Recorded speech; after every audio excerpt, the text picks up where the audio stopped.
자, 시험 유형을 통해서 분석을 했고요. 이제 계획을 수립했습니다. 계획. 우리가 이제 자, 1차는 절대평가니까 버리는 계획이 되고 2차는 더하는 계획을 수립했습니다. 그럼 실천해야 될 거예요. 아닙니까? 실천은요. 우리가 평상시 이사를 많이 다닙니까? 안 다닙니까?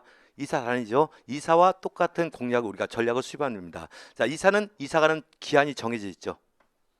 기한 있잖아. 이사 날짜 이 짐을 빼줘야 다음 사람 이사 들을 거 아니에요. 공부도 기한이 정해져 있다.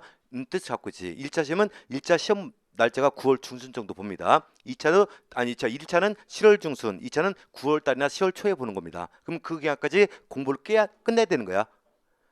기한까지 공부를 끝내놓자. 아니 7월 중순에 1차 보는데 7월 말까지 준비를 하면 되겠습니까? 안 되겠습니까? 안 되지. 그러니까 기한까지 공부를 끝내자는 얘기입니다. 두 번째 뭐냐? 셋벌도 당기면 빼란 거야. 이삿짐 살 때 마지막 날 쓰면 복잡하잖아. 그러니까 그때그때 이삿짐을 싸놓자는 얘기야. 그럼 공부도 여러분들은 현재 여기 왜 앉아 계신 겁니까? 공부를 하려고 앉아 있는 거잖아. 그럼 지금부터 열심히 공부하시라는 얘기야. 지금부터 이삿짐을 마지막 날 싸는 것보다 미리미리 싸는 우리가 나중에 공부에 줄어들잖아. 일량이. 그러니까 공부도 그때그때 열심히 하라는 얘기입니다. 세 번째 뭐냐? 버릴 것은 버려야 효율적이다. 자 보세요. 어차피 이사 가서 버릴 거 미리 버리고 하면 이삿짐이 줄어들잖아. 그렇잖아. 그러니까 버릴 거는 버리자. 그러니까 1차는 100점 목표를 할 필요 있다 없다? 없다. 6점에서 버릴 거 버리고 가자는 얘기예요. 이삿짐 어차피 이사 가서 버릴 거 미리 버리고 하면 이삿짐이 줄잖아요. 그러니까 1차는 버리고 가자는 얘기야. 이해하셨죠? 세 번째, 순서가 중요하다. 자, 오늘 아침 이사 간데 아침 그래도 세수라도 하고 가야 될 거 아니야. 양치도 하고 갈 거 아니야. 전날 칫솔 같은 거 싸놓으면 되겠어 안 되겠어? 그러니까 이삿짐도 싸는 순서가 있다는 얘기야. 근데 공부도 순서가 있다는 얘기야. 무슨 얘기냐? 여러분들 오늘부터 공부 시작했어. 자, 올해 애들 거 2차 과목 문제집 갖다 놓고 문제집부터 공부하면 되겠어 안 되겠어요? 안 되겠지. 그래서 공부도 순서가 있다. 그래서 기초, 기본, 심화, 문제풀이 과정 순서대로 공부를 해야 돼요. 그게 중요하다는 얘기지. 그러면 애들에서도 학습 시스템이 있습니까 없습니까? 그 시스템대로 우리가 따라와 달라는 거야. 이건 애들이요. 이 근방에는 모든 학원하고 비슷해 합격률이 가장 높아요. 합격률이. 그럼 시스템이 좋은 거다 나쁜 거다? 좋다. 그러면 시스템대로 순서대로 공부를 하자는 얘기예요. 자, 마지막은 뭐냐? 일상생활과 병행해서 우리가 공부하라는 얘기야. 그러니까 공부 시간을 별도로 만드는 게 아니라 일상생활과 함께 짜투리 시간도 우리가 공부를 하자는 얘기야. 그래서 우리가 고승덕 변호사는요. 밥 먹으면서 반찬 먹는 시간이 아깝더래. 그리고 믹서기에다가 밥하고 반찬을 넣고 그냥 돌려버렸대요. 그거 퍼먹었다는 거야. 공부 시간이 부족하니까. 그럼 우리가 밥 먹을 때 TV 켜놓고 밥 먹는 경우도 있잖아. 그 시간에 TV 켜지 말고 요즘 어플이 많이 발전돼 있잖아요. 그러니까 애들 동영상 어플 켜놓고 보면서 밥 먹자. 그러니까 일생생활과 병에서 공부하면 공부 시간을 많이 벌 수 있다는 뜻이 되는 거예요. 그러니까 이사와 같은 전략을 수립하면 되는 겁니다.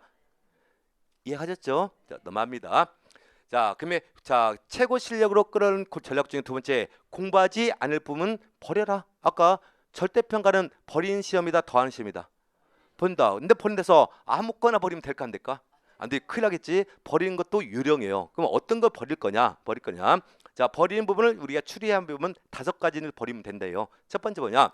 너무 어렵고 이해하는데 오래 걸리는 부분이 있단 말이야. 그건 공부해라, 버려라. 여러분들이 이제 회계 원리에서 이제 원가 볼 때 표준 원가란 게 있어요. 표준 원가는 고급 회계에 나오는 문제거든. 근데 간혹가다 시설계에 나와. 근데 내용도 어렵고 그 공부하는데 시간이 오래 걸리는 거야. 걔 틀려도 합격할 수 있어 없어? 있죠. 그런 걸 버리자는 얘기야. 이해하셨죠? 두 번째, 출제 비율이 낮은 단원. 아까 보세요. 관계복귀도 보니까 물론 그건 1차로 응용했을 때 세 가지 벌써 23문제가 나오죠. 같은 분량인데도 한 문제가 나온 단원이 있단 말이야. 그럼 한 문제가 나는 단원을 굳이 공부할 필요 있어 없어요? 그럼 효율성이 떨어지잖아. 그런 단원을 버리자는 얘기야. 아무거나 버리는 게 아니에요. 1차에서 2차는 버릴 게 없는 거고 2차는 이것도 해야 돼. 일단 1차를 합격해야 우리가 2차를 시험 볼 수 있는 거잖아요. 오케이? 그러니까 상대평가는 1차 반대로 생각하시면 되는 거야. 그러니까 출제비율이 낮은 단은 버려야 효율성이 높다는 얘기예요. 세 번째, 거의 출제가 되지 않는 문제는 버려라. 보니까 우리가 10년 동안 보니까 딱 한 번 출제가 된 문제가 있다는 얘기야. 걔는 난도 조절용 문제니까 출제 가능성이 높다 낮다. 그런 건 버리자는 얘기야. 기출문제 분석했을 때.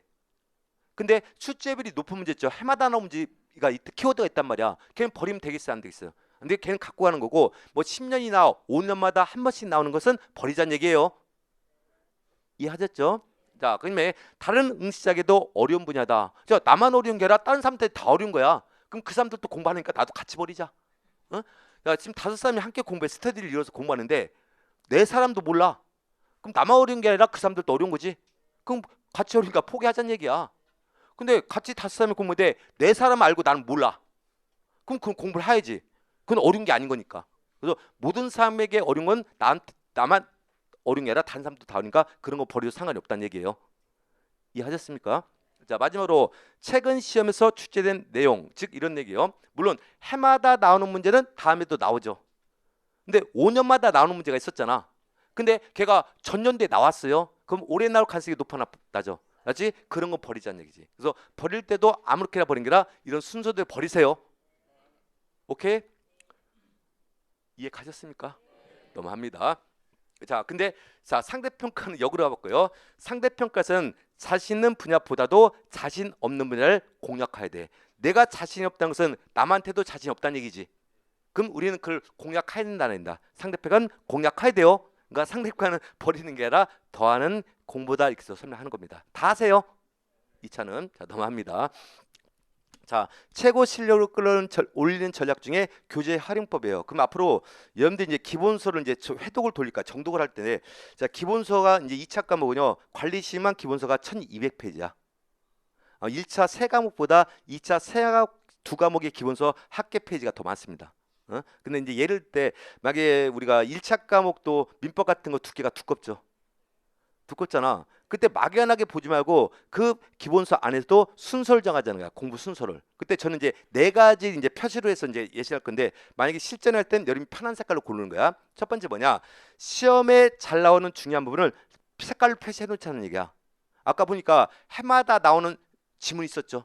걔는 빨간 색깔이나 내가 편한 색깔로 칠해 놓자는 얘기야. 그럼 책 읽을 때 그 빨간색이 있는 건 자주 봐야 될 거 아니에요. 해마다 나오는 거니까.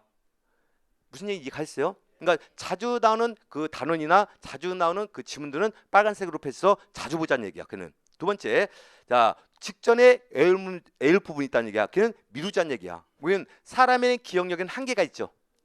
한계가 있잖아. 그러면 우리가 이제 관리심 같은 나중에 이 도표 같은 걸 애울 게 많다는 얘기야. 뭐 여기서 이 도표에서 한 50가지 숫자를 암기해내야 돼. 얘를 그럼 공부 초반에 암기할 필요 있어 없어? 없지. 암기해봤자 나중에 또 잊어버릴 거니까. 그럼 이게 시험 직전에 가서 암기하자는 거야. 왜냐면 사람의 기억력이 한계니까. 그걸 다른 색깔로 표시해 놓은 거야. 그럼 기본서 읽을 때에는 굳이 그때부터 읽을 필요 있어 없어? 없고 밀어놓고 나중에 보면 되는 거지. 이해하셨습니까? 자, 세 번째 이제 저는 이제 초록 색깔로 표시인데 어설프게 이해했거나 전적으로 이해되는 법. 근데 얘는 해마다 나오는 지문이야. 근데 어설프게 할거나 자 전적으로 이해가 안 되는 거야. 근데 얘는 극복을 해야 돼 안 해야 돼? 해야 되지? 그 다른 색깔로 펴서 걔는 집중적으로 또 봐주는 얘기야. 이해하셨죠? 이제 자주 나오는 지문인데 그건 참 이해하기 어렵다는 얘기야. 근데 걔도 극복을 해야 돼 안 해야 돼? 해야 되지? 그럼 다른 색깔로 표시하라는 얘기예요. 그럼 거기다 에너지를 더 쏟자는 얘기지. 그러면 버리는 부분도 있어 없어? 있잖아. 그때는 우리가 파란 색깔로 칠하는 거야. 했고 기본서 읽을 때 파란색 나온 거는 건너뛰면 되는 거지. 아니 우리가 1차는 버린다고 했잖아요. 근데 내가 버릴 부분 미리 파란 색깔로 칠해 놓으라는 얘기야. 포스트를 붙이는 거나 형광펜을 칠해 놓는 거지. 그럼 기본서 읽을 때 그 넓으면서 얘를 제끼고 읽으면 될 거 아니야. 우리가 공부할 때 단권화 시킨다고 그러잖아요. 이 단권화가 책을 자르는 게 아니야. 반을 쪼개서 공부하는 게 아니라 이런 표시해서 내가 공부 우선순위를 정하는 거야.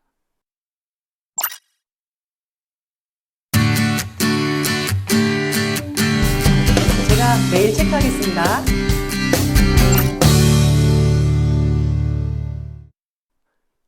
이해하셨습니까? 그럼 훨씬 더 공부가 효율적이고 시간을 아껴서 공부할 수 있는 거지. 버릴 부분 색깔이면 그건 파란 색깔이 나왔어. 굳이 걔 볼 필요 있어 없어? 너무 많은 거지. 지금 암기할 필요 없고 나중에 시험에 임박해서 암기할 사항이 있다는 얘기야. 그럼 지금부터 볼 필요 있어 없어요? 그런 걸 색깔을 펴서 공부 우선순위를 정하자는 얘기예요. 이해 가셨습니까? 그럼 고개라도 끄덕끄덕 좀 하세요. 여러분들 몇 회 준비하십니까? 23회죠. 자, 우리 5분 교수님 있죠. 회계, 민법, 시설, 강계복 교수님 주택가에서 자격증 없습니다.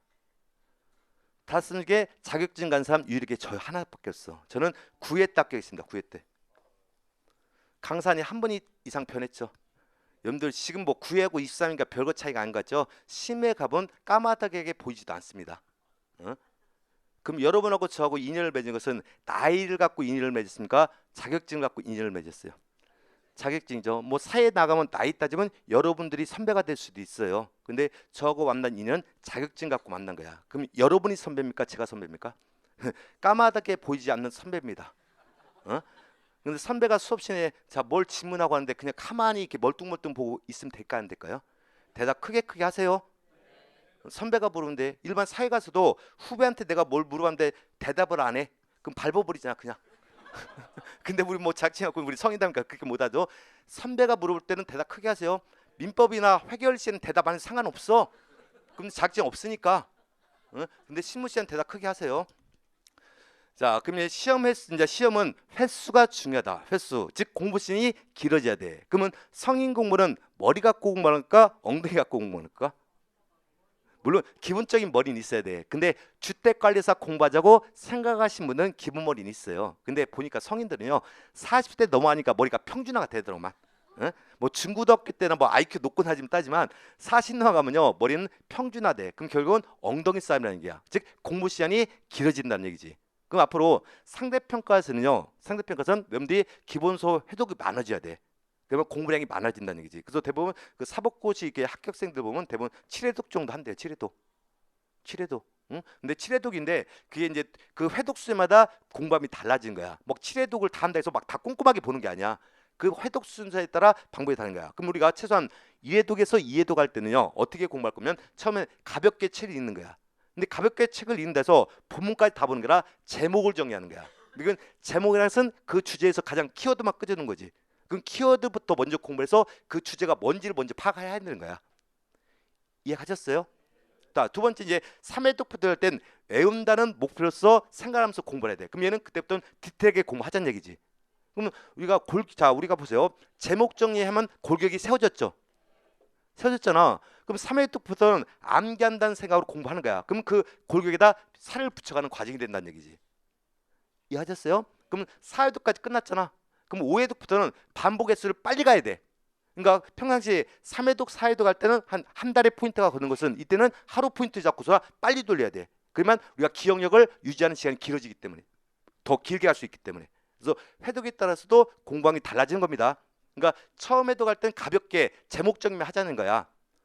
오케이? 그리고 두 번째부터는 거기다 살 붙여가고 마지막에서는 반복을 빨리 돌자는 얘기야. 그러면 기억력을 오래 갈 수 있다는 얘기예요. 이해하셨죠? 그래서 기본시 때도 처음에는 전체 상이나 체계나 구조나 흐름을 파악하는 공부를 하는 얘기야. 그러니까 제목 정리부터 하라는 거야. 그러니까 결국 뭐냐? 숲을 보고 나무를 보자는 얘기예요. 이해하셨습니까? 두 번째는 현재 자신의 직순에 비교해서 공부하자는 얘기야. 아까 세 가지 타입 있었죠. 전혀 모르는 분이 있어. 내가 아는데 문제를 못 푸는 스타일이 있고, 세 번째는 아는 것도 많고 응용도 좋은데 시간 안에 못 푼다는 거지. 그럼 상황에 맞춰서 공부하자는 얘기입니다. 이해하셨죠? 그러니까 여러분들은 대부분 첫 번째니까 그냥 많이 공부하세요. 많이. 자, 그래서 이제 마지막에 이제 다 왔는데 상대평가 키워드요. 상대평가 숲을 보고 나무를 보는 형태의 공부가 돼요. 그러니까 결국은 뭐냐? 먼저 제목 정리하고 거기다 살을 붙여가는 형태의 공부를 하라는 얘기입니다. 그러면 훨씬 더 효율적이에요. 두 번째, 남들이 기피하는 단어에도 집중하여 점수 올리자. 자, 보세요. 지금 상대평가를 얘기하는 거야. 절대평가는 버려야 돼요? 더 해야 돼? 버려야지. 근데 2차科目은 상대평가니까 더 해라. 그래서 자, 옆에 짝지는 어렵다고 포기해. 그 짝 보고 나는 그걸 공부해 합격을 하는 거야. 이게 절대평가는요 60점만 맞추면 되잖아. 그럼 자기와 싸움이 된다는 얘기야. 자기 한길 잡고 거기까지만 공부하면 되는 거야. 근데 상대평가는 자기가 싸움이라 옆 짝지와 싸움이야. 그러니까 옆 짝지가 어렵다면 나는 빨리 공부해야 돼. 이해하셨죠? 그러니까 남이 기피하는 게서 우리가 중점적으로 점수를 올리자는 겁니다. 세 번째, 2에서 암기 순서대로 공부하자. 우리가 2차 과목은 주관식 암기를 해야 될 거 아니에요. 근데 무턱대고 암기하면 머릿속에 들어 안 들어? 그러니까 이해를 먼저 하고 암기를 하자. 그러면 암기 방법도 순서가 있어요. 어떤 순서냐면 우리가 기사 문제는 대부분 3개월 단위로 공부를 하거든. 근데 우리 주택가서는 1년 단위로 공부하죠. 1년 단위 공부하잖아. 근데 이 3개월 단위 공부는요. 암기상은 뒤로 미루는 게 좋아. 왜? 사람의 기억력이 한계 있으니까. 이해하셨죠? 근데 1년 단위 공부는요. 공부량이 많을까 적을까? 맞지? 그럼 암기상을 뒤로 밀어놓잖아. 밀어놓으면요. 그때 가서 암기할 상이 많아지니까 그땐 포기가 된단 말이야. 그러면 1년 단위 공부니까 암기상, 물론 아까 같은 큰 도표 같은 건 뒤로 미루고 단순 암기상, 단순 숫자는 바로 그때그때 암기하세요. 물론 그것도 기억력이 한계 있으니까 잊어버릴 거 아니에요. 근데 한 번 암기한 상은 다음에 잊어버려도 다시 암기가 쉬울 거 어릴까? 더 쉬운 거야. 그러니까 단순 암기상은 잊어버려도 그때그때 암기하세요. 그러면 두 번째 공부할 때 쉽다는 데이터가 있기 때문에 그런 거예요. 이해하셨죠? 그래서 암기상은 그때그때 암기를 해달라는 겁니다. 잊어버리더라도. 예, 모의고사를 통한 실전 능력을 향상시키자. 내가 아는 것도 많은데 시간 안에 못 풀었어요. 시간 안에 풀어야 될 거 아니야. 시험 기한이 있는 거니까. 그 다음에 실전 모의고사를 많이 보고 나서 그거에 맞춰서 전략을 수립해야 돼. 그 다음에 모의고사를 보면 어떤 특징이 나오냐면, 자, 애들에서 이제 올해부터 분석하는데 1번 문제, 2번 문제에서 어떤 문제를 다른 학생도 많이 틀리냐 그런 데이터가 다 나와요. 오케이? 그걸 갖고 분석하자는 얘기지. 왜냐면 자, 40 모의고사 과목당 40문제는 골고루 출제한단 말이에요. 그럼 내가 틀린 문제가 어디든 하면서 틀린지 알잖아. 그걸 전략적으로 거기를 접근하자는 얘기지. 그러면 시간 유형, 문제 풀 때 40문제 중에 어떤 유형의 문제를 제낄 거냐. 그걸 평상시에 우리가 그 시험을 모의고사를 통해서 하자는 얘기야. 그래서 모의고사는 1월 달부터 볼 거니까 1월 달부터 계속 보세요. 모의고사 보면 뭐 실력이 안 돼서 본다. 뭐 실력은 본 시험 봐야 아는 거니까 모의고사 한 번 볼 때마다 내 평균 점수가 5점씩 올라간다 생각하고 몰라도 보세요. 그냥 첫 번째 갔을 때 모의고사 보면 다 꽈락이야. 꽈락 난단 말이야. 그것도 보라는 얘기면은 내가 그 1차 과목은 1교시가 있고 2교시가 있죠. 오케이? 근데 오히려요. 올해 문제 유형으로 봤을 때는 합격률이 더 나왔어야 돼. 17%도 여긴 최근 근처에서 저기 1차 과목이 쉽게 났기 때문에. 근데 의외로요. 합격이 낮았다는 거야. 그러면 올해부터 처음으로 1차 과목 세 과목이 1교시와 2교시 나눠 봤거든. 그러니까 그 시간 패턴을 우리가 조정을 못 한 거야. 이해하셨어요? 왜냐면 한 시간에 세 과목을 다 풀었었단 말이야. 근데 올해는 1교시고 2교시 나눴거든. 그러니까 시간 조절 그걸 못 했던 거야, 여러분들이. 그러니까 나중에 찍고 나온 거지. 그러니까 그런 걸 평상시 모의고사를 보면서 우리가 실전 능력을 높이자는 겁니다. 그게 최종적으로 마무리하고 점검하는 겁니다. 이해하셨죠? 이제 마지막입니다. 마지막. 자, 노력의 낭비 없이 합격하는 방법이 있대. 어떻게 노력 없이 낭비 없이 합격하느냐? 최강의 학원과 교재와 강사를 찾으랍니다. 그럼 최강의 학원은 뭐야? 합격률이 가장 높은 학원 찾으면 되지. 자, 2차 합격률에서는요. 애들을 따를 학원이 하나도 없습니다. 그럼 합격률이 높다는 얘기지? 그럼 여러분들 현재 애들이 앉아 계시잖아. 선택 잘 하신 겁니다. 2차는요. 애들만큼 합격률 따르는 학원 하나도 없습니다. 제가 있는 한은. 저 이따 증명을 해줄게요. 그래서 강의 사이트를 찾아라. 두 번째, 자, 가장 최강의 교재를 찾아라. 근데 아까도 객관 시대든 주관 시대든 키워드가 중요하다 했지.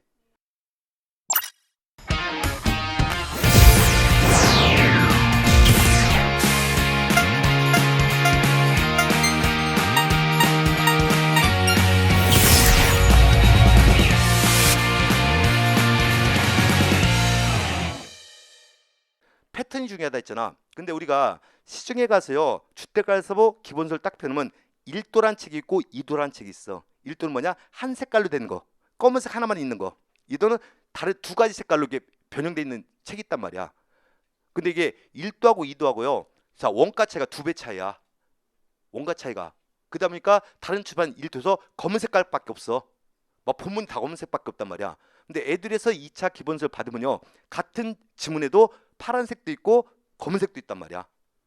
그래서 애들에서는 그 지문에서 키워드에 대한 용어, 숫자, 그다음에 객관서 할 수 있다, 해야 한다 이런 것도 바꿔 나오거든. 거기다가 강조를 해서 색깔 다르게 있단 말이야. 그럼 기본서 읽을 때도 효율적이지. 그 키워드를 중점적으로 보면 되는 거니까. 그러니까 훨씬 더 애들 교재가 신뢰도가 그래서 높을 수밖에 없는 거예요. 그럼 여러분 애들 등에 때문에 교재까지 온 거지. 교재까지 선택해서 잘 온 거야. 그럼 마지막에 이제 과목당 강사님이 많잖아. 근데 1차는요. 일단 거의 평균하지만 2차는 학원별로 교수별로 차이가 많습니다. 상대평가에서는 엄연히 차이가 날 거야. 그럼 여러분들 애들 홈페이지에 가보면 홈페이지에 보면 합격 수기란도 있고 시험 후기란도 있고 교수 사진 클하면 거기에 교수 칭찬하기 난이 있어. 응? 칭찬하기 난이 있어. 제일 많이 이름 거론된 사람 보세요. 그게 합격하신 분들 신뢰도가 있는 거 아닙니까? 그래서 그 애들 홈페이지가 뭐 합격 수기란, 뭐 시험 후기란, 또 이렇게 교수님 별 때 어떤 교수님이라고 하는 사람이 있어. 교수님. 평일 학생들이. 근데 어떤 분은 어떤 교주님이라고 돼 있어. 교주님. 숫자에다가 회계 하나 붙어 있어. 땡땡 교주님. 누굴 의미할까? 저예요. 사이버 교주가 뭐 이게 사이비 교주가 아니라 믿고 따르면 합격시킨다. 이게 14회 때 합격생들 붙여준 이름이에요. 공부 한 자도 않고 술무 수업 시간에 듣고 다 합격했어. 그것도 고득점으로. 우리가 단편적 예를 들면 올해 22에는 1차가 좀 2차가 무난하게 나왔어요. 좀 변별력이 좀 떨어졌단 말이야. 근데 애들 교육에서 거의 나왔어요. 100번 다 나왔어요. 2차 과목. 자, 근데 문제 뭐냐면 21회 때가 2차 난도가 가장 높았던 해야. 21회 때가. 근데 전국적으로 2차 합격생이 762명이 나왔어요.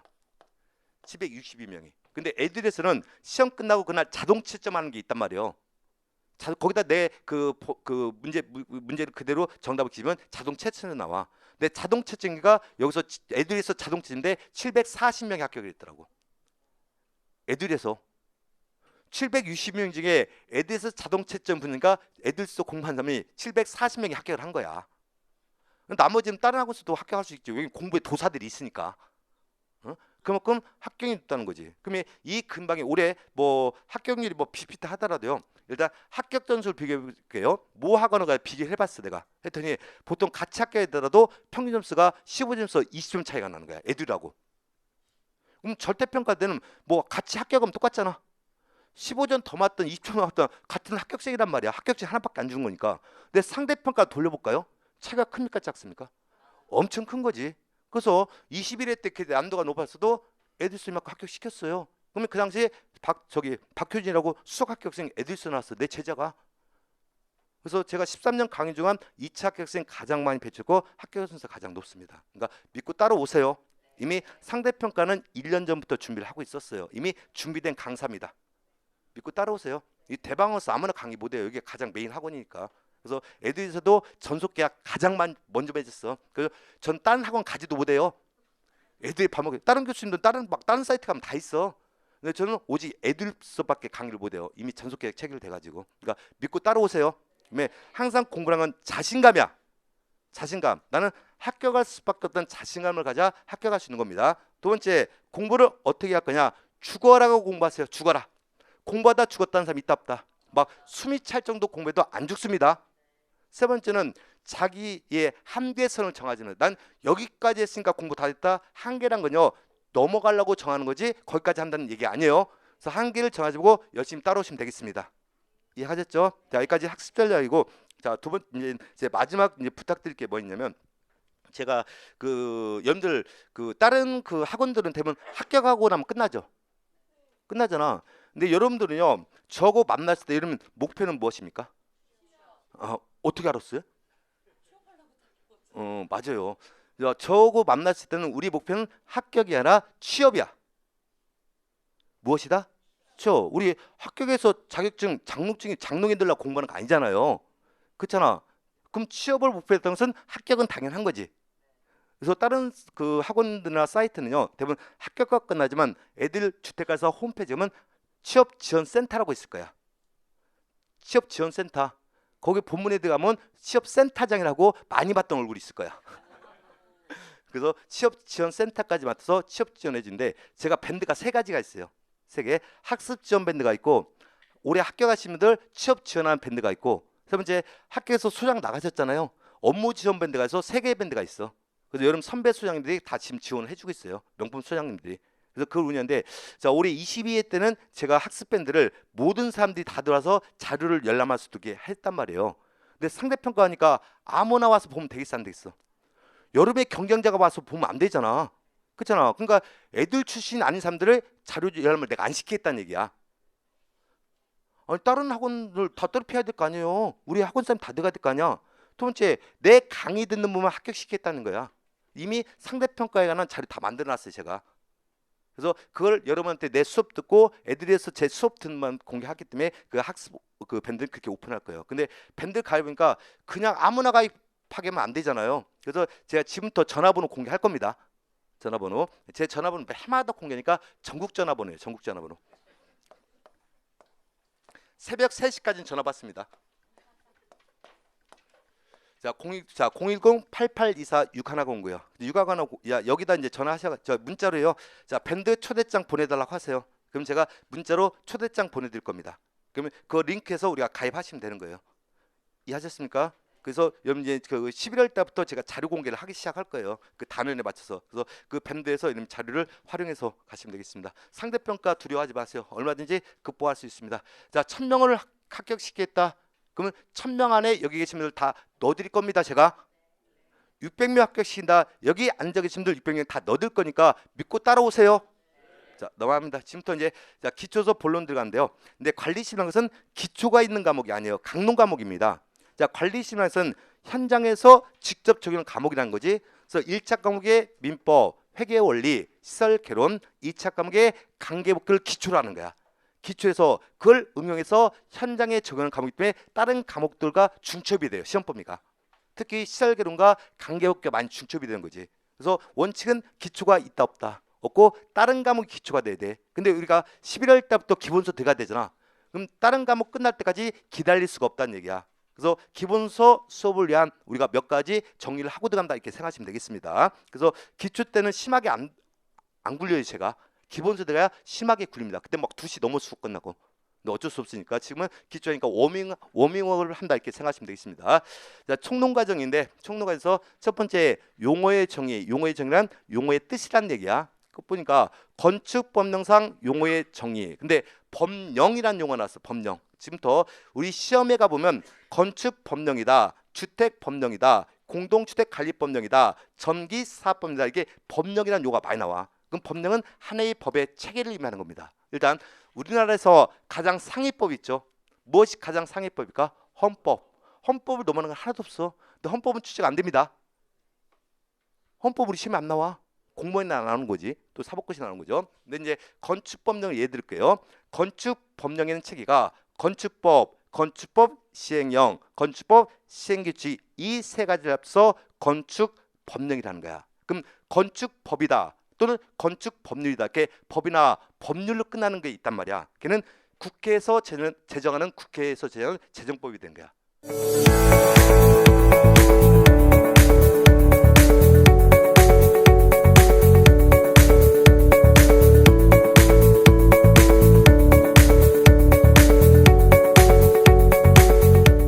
뭘로 정해라?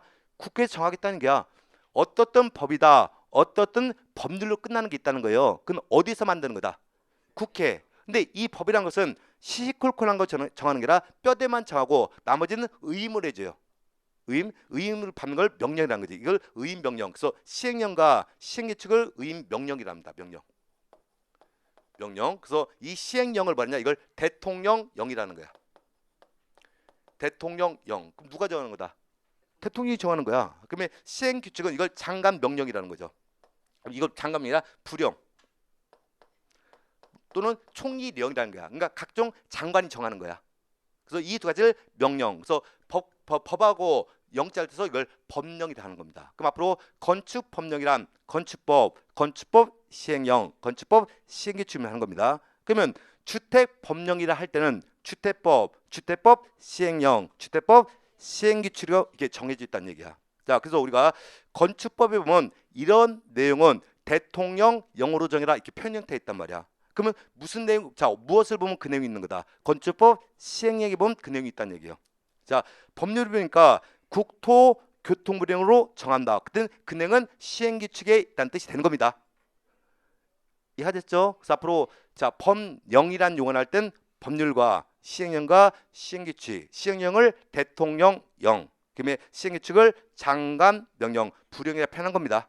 그럼 첫 번째, 자, 건축법령상 용어의 정의를 보는 겁니다. 다 대지란 건 그냥 넘어갑니다. 대지란 건 뭐냐? 건축물을 건축하기 위한 토지야. 다만 필지로 구획된 토지를 우리가 대지, 이 대지 안에 건축물이 건축이 되는 겁니다. 자, 넘어갑니다. 이제 자, 건축물이란 용어 났어. 건축물. 이건 좀뭐 시험에 나오는 건 아니니까 그냥 이해만 하세요. 이해만. 법규에서 중요한 거고 신문 중요한 게 없어요. 일단 무엇을 우리가 건축물이라 하겠느냐? 이 건축물을 건축법에서 정의를 해줍니다. 무슨 법에서? 건축법이에요. 세 번째, 건축물이란 토지에 정착하는 공작물 중에서, 공작물이란 것은 사람이 인위적으로 만들었다는 뜻이 되는 겁니다. 공작물 중에서 지붕과 기둥 또는 벽이 있는 것과, 그럼 끊어놓고 여기까지만 올 겁니다. 자, 그럼 건축물이 되기 위해서는 토지에 기초를 두고 정착이 돼야 돼. 그럼 사람이 인위적으로 만든 물건이어야 돼. 인위적으로 만든 물건인데 무엇이 있을 거냐? 지붕과 기둥 또는 벽이 있어야만 건축물이랍니다. 그럼 우리가 생활 주변의 건축물 보니까 이렇게 지붕이 있고 기둥이 지붕을 받치고 있는 구조 봤죠? 이걸 필로티 구조라는 거야. 필로티 구조. 또 기둥이 있는 지붕인데 이 지붕을 벽이 받치고 있는 거지. 이걸 벽식 구조라는 거지. 대부분 아파트가 벽식 구조가 많아요. 자, 근데 여기 보니까 지붕도 있고 기둥도 있고 벽이 있어. 근데 건축물은 이 세 가지 중에 반드시 있어야 되는 게 있어. 무엇이 있어야 된다? 지붕, 기둥, 벽 중에 선택사항이고 꼭 있어야 되는 게 있어. 무엇은 있어야 된다? 지붕은 꼭 있어야 돼. 다만 기둥과 벽은 선택사항이지. 그럼 지붕이 없는 건축물은 있을 수 있다 없다? 없다는 얘기지. 아까 지붕과 기둥 또는 벽이라 했잖아. 그럼 지붕은 반드시 안 하고 벽과 기둥은 선택사항이 된다는 얘기지. 자, 그럼 우리 관리 대상 제가 담당하는 건 공동주택 관리 실무입니다. 그럼 여러분은 주택 중에서도 무슨 주택을 관리하는 겁니까? 공동주택을 관리하는 겁니다. 공동주택 중에서도 가장 많은 게 아파트야. 자, 우리 머릿속에 아파트를 그려볼까요? 아파트는 지붕이 있습니까 없습니까? 평지붕도 지붕이에요. 지붕이에요. 또 이제 1층에 필로티 구조로 해서 기둥이 있는 경우도 있죠. 또 이렇게 벽식으로 되어 있는 것도 있잖아. 그러면 주택이란 것은 주택부터 정의를 합니다. 그렇지만 주택도 건축물이다, 건축물이 아니다. 건축물의 일부가 되는 거지. 이해하셨습니까? 그래서 주택도 건축물 안에 포함이 된다, 안 된다? 포함이 된다만 이해하세요? 포함이 된다, 안 된다? 포함이 된다. 자, 넘어갑니다. 건축물의 용도, 이해만 하세요. 자, 건축물의 용도란 건축물의 종류를 유사한 구조, 이용 목적 및 형태별로 묶어 분류한 것을 말한다. 자, 유사한 것까지 함께 묶어서 분류한 것을 건축물의 용도. 그럼 건축법은 이 용도가 수십 가지 많아. 제1종 근린산업부터 시작합니다. 근데 그 중에서 주택 용도는 딱 두 가지밖에 없어. 몇 가지? 두 가지. 단독 주택과 공동 주택의 용도를 구분합니다. 그래서 이따 보여줄 거예요. 그래서 건축물을 유사한 것으로 종류를 묶어놓은 걸 말한다. 건축물의 용도. 건축물의 종류가 다양하잖아요. 유사한 것까지 군으로 묶어놓은 것을 건축물의 용도다 이렇게 정의를 하는 겁니다. 그 안엔 주택은 용도가 두 가지가 있어요. 단독 주택과 공동 주택의 용도를 구분하는 겁니다. 자, 네 번째 건축 설비라는 게 났어. 별거 아니에요. 건축물에 설치하는 설비를 뭐란다. 건축 설비. 그럼 아파트도 승강기가 있죠. 아파트도 건축물이잖아. 그럼 승강기를 건축 설비를 하는 겁니다. 무슨 법에서? 건축법에서. 자, 건축법에서는 이를 건축 설비라고 하고 주택법에 넘어가면 이 건축 설비가 부대시설에 포함이 돼. 어디에 포함된다? 부대시설에서 얘는 공용 부분이야. 그래서 나중에 여러분이 소장님 됐으면 관리비를 가지고 유지관리의 대상이 되는 게 또 하나의 건축 설비야. 그래서 여러분의 관리 대상물이 아니다. 주택만 관리가 아니라 우리 건축 설비도 관리해줘야 돼요. 얘도 공용 부분에 해당되는 거니까. 이게 건축 설비라면 이해하세요. 넘어갑니다. 자, 지하층이라는 용어가 나왔어요. 지하층이요. 자, 지하층이란 건축물의 바닥이 지표면 위에 있는 층이다, 아래에 있는 층이다. 지표면 아래 있는 층이야. 아래 있는 층으로서 바닥에서 지표면까지 평균 높이가 해당 층 높이의 2분의 1 이상이 되잖아. 걔는 다 지하층으로 분류하겠대요. 일단 자, 지표면이 있습니다. 바닥이 지표면 아래 있어야 돼. 그리고 이 지표면까지 평균 높이가 해당 층 층고 높이의 2분의 1 이상인데 무조건 이걸 지하층으로 분류하겠다는 뜻이야. 이해하셨죠? 근데 뭐 얘를 우리 시험에 물어본 건 아니야. 근데 우리가 자, 건축물의 층수 산정할 때 이건 5층짜리 건축물답게 편한 경우도 있죠. 이걸 5개층짜리답게 편한 경우도 있지. 어떤 경우는 층이라 편한 경우도 있고 어떤 건 몇 개 층답게 편한 경우도 있단 말이야. 그럼 같은 뜻일까 다른 뜻일까? 엄연히 다른 뜻이야. 그럼 우리가 원칙적으로 5층짜리 건축물이다, 10층짜리 건축물 할 때는요, 지하층을 빼고 지상층만 따지는 거야. 뭐만 따지는 거다? 지상층 할 땐 층이라 표현한 겁니다. 다만 자, 계층이라 표현하는 경우가 있단 말이야. 그 계층은 지하층을 포함한 층수는 계층이라 해주는 거야. 지상층만 따질 때 뭐라고 표현하고, 층, 지하층을 포함하는 층수를 계층이라 표현한 겁니다. 그래서 개념이 다른 거야. 자, 그러면 이 건축물이 있습니다. 이 건축은 몇 층짜리 건축물입니까? 3층짜리지. 3개층이 아니라 3층짜리야. 계층을 할 땐 몇 개층짜리야? 5개층이 되는 거지. 그래서 층과 계층의 개념이 달라지는 겁니다. 그냥 이해만 하세요. 시험 나오는 게 아니기 때문에. 그럼 나중에 보면 주택의 층수할 땐 몇 개의 층이다 이런 표현 형태가 나와. 그래서 설명했던 겁니다. 그래서 지상층만 따질 땐 뭐라고 그러고, 층, 지하층까지 볼 땐 계층이다 이렇게 표현하는 겁니다. 계층. 넘어갑니다. 이제 거실이 나왔어. 거실. 그냥 이해만 하세요. 자, 거실이란 건축물 안에서 거주, 직무, 작업, 집회, 오락, 그 밖에 이와 유사한 목적을 위하여 사용되는 방이다. 근데 건축물 안에 있는 방인데 목적이 있어야 돼. 거주, 직무, 작업, 집회, 오락의 목적으로 사용할 때는 무엇이 된다? 건축물. 그럼 이 목적이 아닐 땐 거실이라 비거실이 되는 거지. 그래서 방에 있더라도 거실과 비거실이 달라지는 겁니다. 그래서 거실이란 건 뭐냐? 상시적, 지속적으로 사용하는 공간은 거실이 되는 거야. 다만 일시적으로 사용하나 그냥 통과에 쓰는 공간, 우리 현관 같은 일정은 통과할 때만 사용하죠. 그럼 비거실로 분류되는 거야. 이해하셨습니까? 그래서 우리가 같은 건축물 안에 있더라도 거주나 직무, 작업, 집회, 오락에 사용하면 뭐가 되고? 거실이 되고, 현관이나 복도나 다락, 창고, 화장실은 건물 안에 있어도 비거실로 분류가 돼. 그럼 나중에 승강기를 우리 건축물에 몇 대를 설치할 때는 거실 바닥 면적 합계를 내서 따지거든. 그러면 얘 면적은 따진다 안 따진다? 안 따지겠다는 뜻을 갖고 있는 거야. 시험에 안 나오니까 그래서 건축물 안에 있는 방이라도 목적에 따라 거실이 되는 경우도 비거실이 되는 경우도 있다만 이해하세요. 넘어갑니다. 자, 주요 구조부가 나왔어요. 주요 구조부. 자, 주요 구조란 내력뼈, 기둥, 바닥, 보, 지붕틀 및 주계단을 말한다. 다만은 안 볼 겁니다. 자, 그럼 주요 구조란 내, 기, 바, 보, 지, 주. 물론 이해가 되는 것도 있어요. 그래서 우리가 일반적으로 주요 구조 할 땐 자, 내력벽이 포함돼. 내력벽은 내력을 받는 벽이 되는 겁니다.